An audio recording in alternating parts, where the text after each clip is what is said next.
Senhor presidente, senhoras e senhores deputados, paralelamente, essa grave crise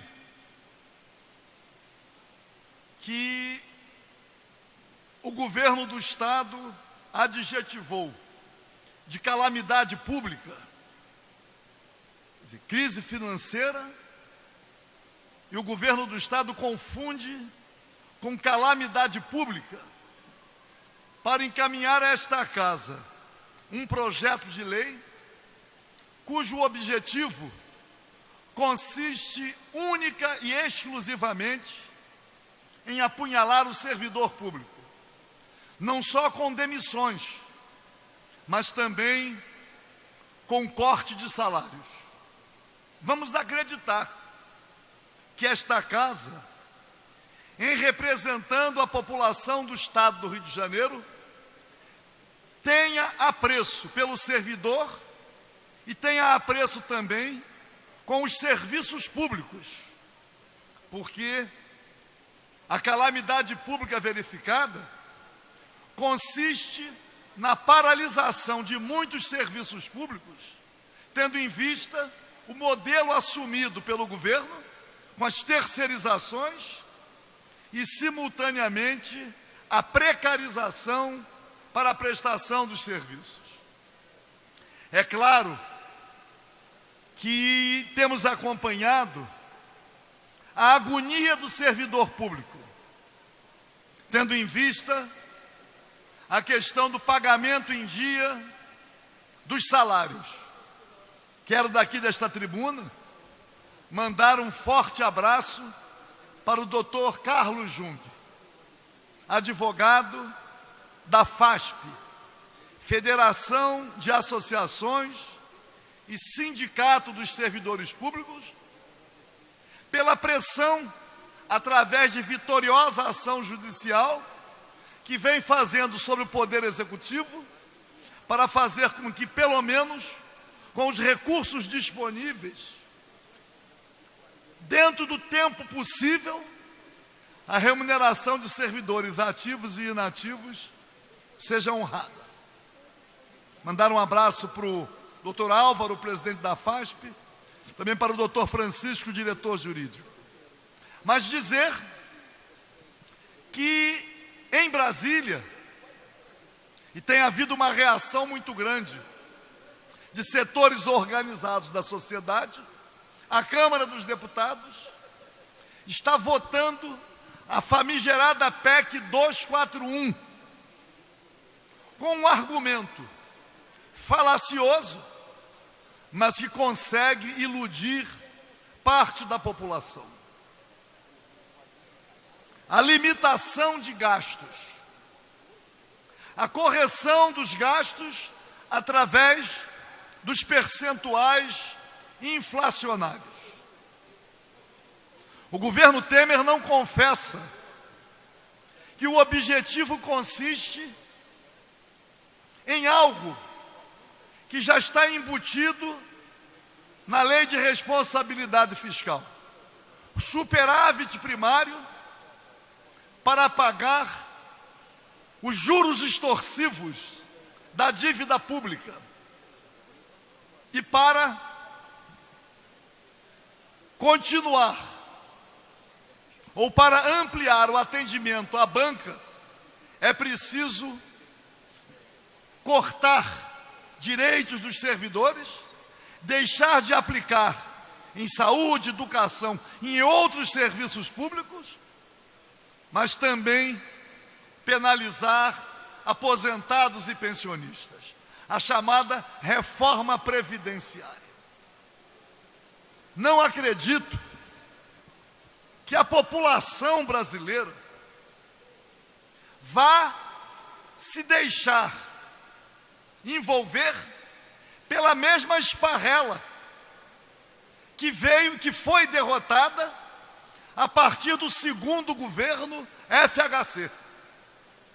Porque a Lei de Responsabilidade Fiscal, aliás, até a emenda da reeleição, a Lei de Responsabilidade Fiscal tinha um argumento que vem sendo reproduzido agora, que é um argumento lógico, racional, aparentemente aceitável. Ninguém pode gastar mais do que aquilo que arrecada. É um argumento lógico. Mas não houve a divulgação de que os juros da dívida pública, juros extorsivos. O Brasil é o país que tem a mais alta taxa de juros no mundo. O pagamento dos juros da dívida. Então, é preciso, e fez FHC isto, economizar para pagar os juros da dívida. Como aquilo que era economizado não era suficiente para pagar os juros extorsivos da dívida, emitia títulos. Então, quanto mais pagava, mais endividado ficava.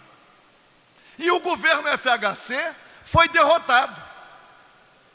Derrotado também porque caminhava na afirmação do Estado mínimo, o desmonte do Estado brasileiro. Aliás, desmonte que continuou nas eras seguintes, embora numa velocidade menor. Mas houve alguma modificação, a começar na questão do petróleo, na camada do pré-sal. A participação efetiva da Petrobras, não com os 30%, mas sendo a Petrobras a operadora única. E isso foi algo inaceitável. Então, esse modelo de Estado é que precisa ser discutido. Quais são os setores estratégicos da economia que devem ser controlados pelo Estado na defesa de um Estado soberano para ser socialmente justo? Quais são esses setores? É preciso redefini-los, que a Assembleia Nacional Constituinte definiu. Monopólio estatal do petróleo, monopólio das comunicações, a nacionalização do subsolo, empresa brasileira de capital nacional, juros reais de 12% ao ano, bandeira nacional na navegação de cabotagem. Os setores estratégicos, que são os mesmos controlados por países soberanos, que ainda incluem outros setores. E não é possível que o endividamento seja contemplado com percentuais elevadíssimos das nossas receitas. Não há saída. Eu tenho feito uma modestíssima indagação em qualquer lugar onde debato. Como é possível o Brasil, ao longo de muitos dos últimos anos, estar dentre as 10 maiores economias do mundo? O Brasil já oscilou de 6ª a 9ª. Como, em sendo uma das 10 maiores economias do mundo, ao longo de vários anos, não ter deferido uma habitação digna para cada família? A fome ainda sendo um dos principais problemas do país, ou a ignorância?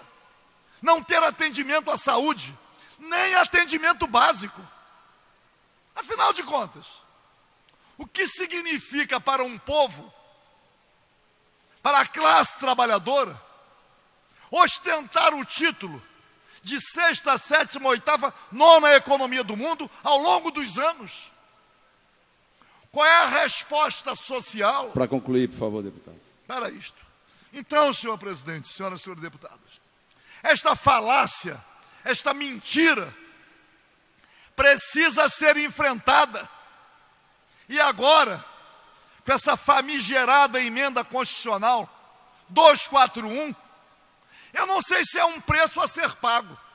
Se o rabo está tão preso, se a dependência é tão grande, que há necessidade de fazer pagamentos que sejam sustentados por uma emenda constitucional que não resiste ao mínimo debate. Os serviços públicos precisam de investimento. O desenvolvimento precisa de investimento. E não vai ser contraindo despesas para pagamento de juros da dívida, juros extorsivos, que nós vamos caminhar para a realização de um mínimo social que possa fazer